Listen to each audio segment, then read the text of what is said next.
અરે ઓછું નાક પણ અસલી નાક. MDH કાશ્મીરી લાલ મરચાની પાવડર. MDH.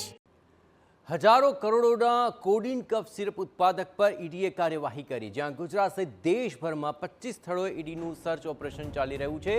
અમદાવાદ, રાંચી, લખનૌ, વારાણસી, જૌનપુર અને સહારનપુરમાં પણ સર્ચની કામગીરી ચાલી રહી છે. મુખ્ય આરોપી શુભમ જયસ્વાલ, આલોકસિંહ, અમિતસિંહ અને અન્યોના ત્યાં રેડની કાર્યવાહી ચાલી છે, જ્યાં કોડિન કફ સિરપના ગેરકાયદે ઉત્પાદન સાથે સંકળાયેલા આરોપીઓ અને એમના મળતિયાઓને ત્યાં તપાસ આદરવામાં આવી છે. વધુ વિગતે વાત કરવા માટે જોડાઈ રહ્યા છે TV9 સંવાદદાતા સચિન પાટીલ. સચિન, ઈડીની આ એક મોટી કાર્યવાહી છે. આખરે આ કાર્યવાહીને લઈને શું ફાઇન્ડિંગ્સ સામે આવી શકે તેવી શક્યતા છે?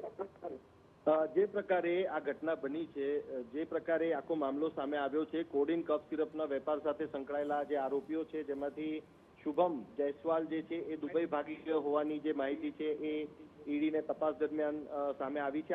આ જે આખો મામલો છે, મામલામાં ઉત્તર પ્રદેશ સરકારે SITનું પણ ગઠન કર્યું છે અને આ મામલામાં શુભમ જે મુખ્ય આરોપી છે એના જે પિતા છે ભોલા પ્રસાદ સહિતના 32 લોકોને એરેસ્ટ પણ કરી લેવામાં આવ્યા છે લોકલ પોલીસ દ્વારા, પરંતુ 30 FIR અલગ અલગ થયેલી છે જયેશ આ મામલે, અને એના આધારે ઈડીએ તપાસ શરૂ કરી છે. જે આખો મામલો છે, મામલામાં અલગ અલગ ઉત્તર પ્રદેશના અલગ અલગ જિલ્લાઓ સાથે જ ગુજરાતમાં પણ જે છે એ ઈડીની કાર્યવાહી ચાલી રહી છે. અને કોડિન કફ સિરપ સાથે સંકળાયેલા જે આરોપીઓ છે અને એમનો જે ટ્રાન્સપોર્ટેશન જથ્થો અને જે ટ્રેડિંગ છે એ ટ્રેડિંગનો આખો કારોબાર આ લોકો ચલાવતા હોવાનું સામે આવ્યું છે અને એના મામલે ઈડીએ આ કાર્યવાહી શરૂ કરી છે.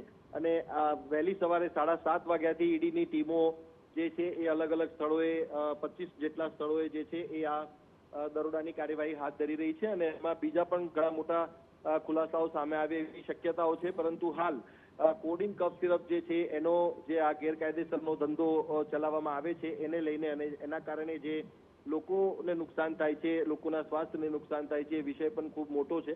અને આ મેડિકલ ક્ષેત્રની વાત કરીએ કે પછી અન્ય રીતે, ત્યારે એને જે લઈને આખી આ જે કાર્યવાહી છે, આપણે થોડા દિવસ પહેલા પણ જોયું છે કે જે કફ સિરપને કારણે રાજસ્થાન, મધ્યપ્રદેશમાં બાળકો જે છે એ મોતને ભેટ્યા, ત્યારે આ વિષય જે છે ખૂબ ગંભીર થઈ જાય છે ને એ જ મામલે ઈડી દ્વારા આ કાર્યવાહી ચલાવવામાં આવી રહી છે.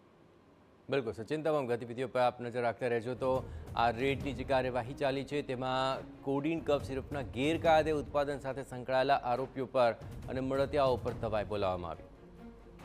MDH બિરયાની મસાલા, પારંપરિક બિરયાનીનો અસલી સ્વાદ. असली मसाले साच MDH